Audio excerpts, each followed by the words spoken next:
Magandang araw guys, para sa video natin ngayon meron tayong i-repair na electric pan na mahina umikot. So kita nyo naman number 3, number 2 halos parehas lang ikot nila, number 1 ganun din lalo na humina. So possible sira nito is winding or motor.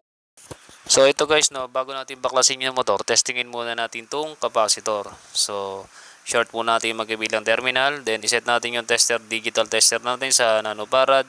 So makikita mo sa reading is 1.5 microfarad, which is good na good pa yung capacitor natin. So ito guys, no, papakita ko rin sa inyo nga pala kung paano testingin tong motor ng electric pan. So kalasin ko lang tong mga cable tie na to, maya maya ng konti pakita ko sa inyo.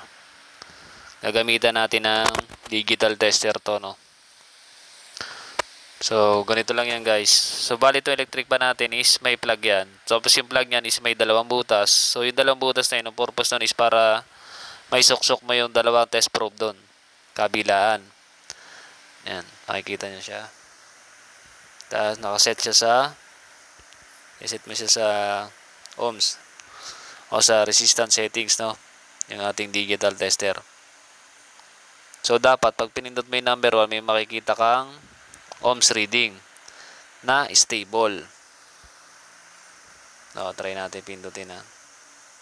So yun, kita mo kagad problema, no. Paiba-iba yung reading niya, hindi siya stable. 1.6, 1.5, 1.7 mega ohms.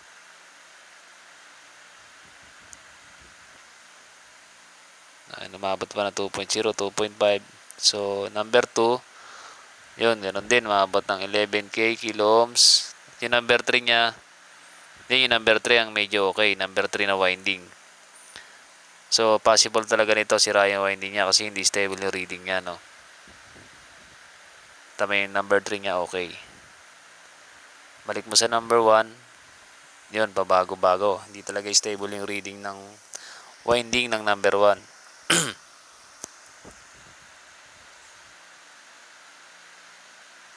Number 2 ganun din.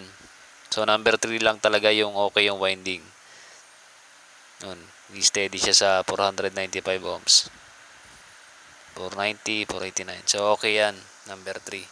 So ito guys, may isa akong electric pan ditong ginagamit. Okay to. So compare natin yung kanilang difference, no. Yan. Ganon din. Yung test probe niya may butas din. Isuksok nyo lang yung yung plug niya may butas din. Isuksok nyo lang yung test probe. So try nyo. So yung number 1 niya,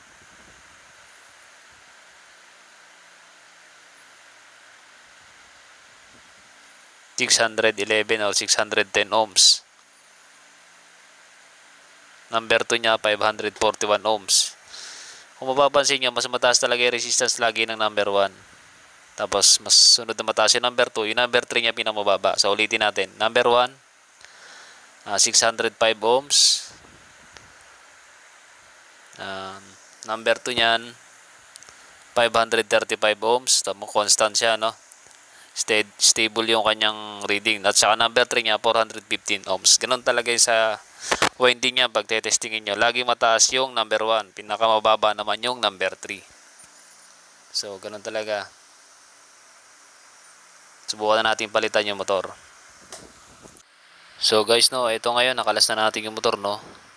Ito, kailangan natin itong kalasin. Tapos yung sample dadali natin sa tindahan ng mga spare parts ng electric pan. So ito guys, may bago na tayong biling motor.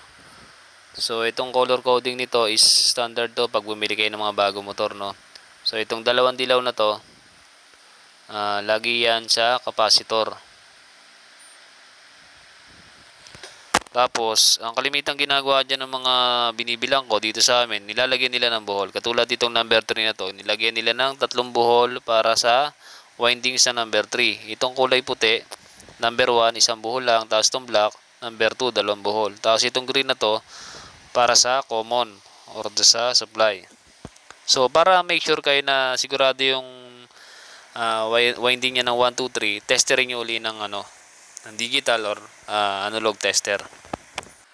So ito guys, ilalagay na natin itong bagong biling motor. So ako, ginagawa ko dyan, nilalagyan ko rin siya ng thermal fuse o thermistor. So, pwede nyo naman maglagyan. So, option nyo na yan. Pero the best for safety is lagyan nyo rin siya. So, ito kinakabit to sa isang linya ng capacitor.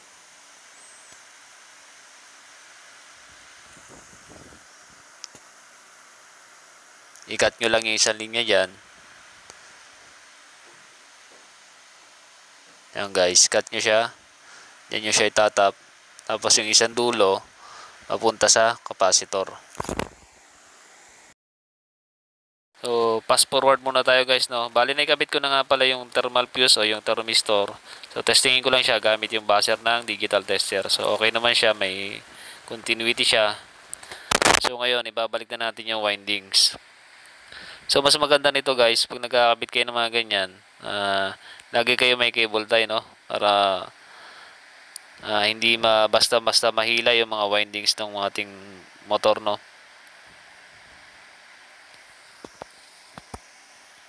Saka ito guys, konting ingat lang kasi napaka-nipis na mga hibla ng wirings nitong electric fan. Konting hila, putol yan.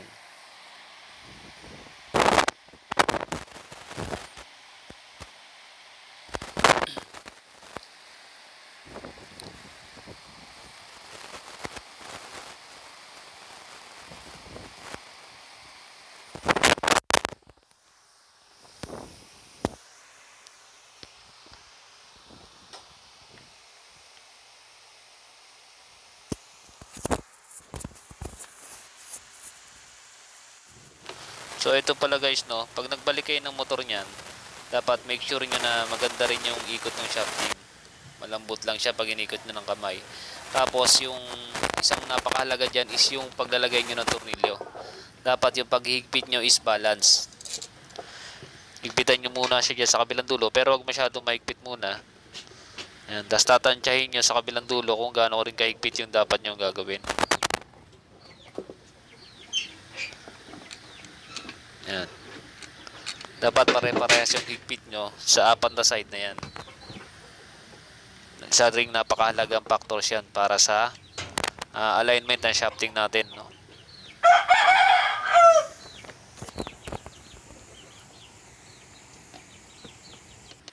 So ito guys, forward uli ako. So capacitor na ikakabit ko, naigpitan ko na yung mga tornilyo niya. So itong capacitor na lang, kakabit ko siya, hinahan ko na lang, no guys.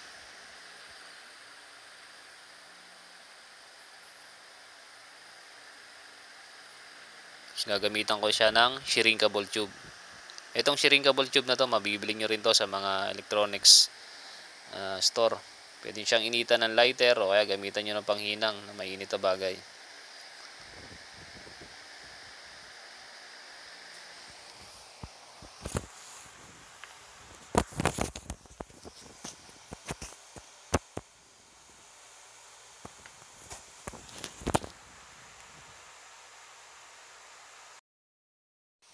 So pagkatapos nito guys, pwede natin siyang testingin.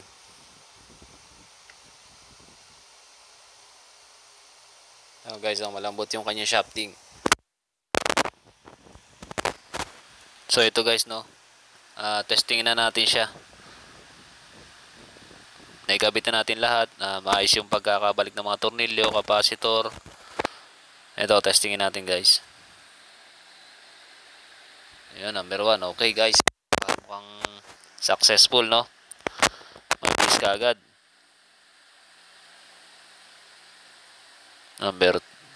Try natin sa number 3. Number 2 pala. Sorry. Ayan, okay guys. So mamaya tetestingin natin siya ng may blade. Kung ganun pa rin yung ikot. Kasi minsan, pag may blade na, yung may problema yung bushing, mahina pa rin yung ikot niya. Ito na guys, nilagyan ko na siya ng blade. Fast forward na lang uli natin, no. So kita nyo yung number 1 niyan, lakas na. Kumpara nyo kanina. So ibig sabihin successful yung pagpapalit natin ng windings niya o ng motor.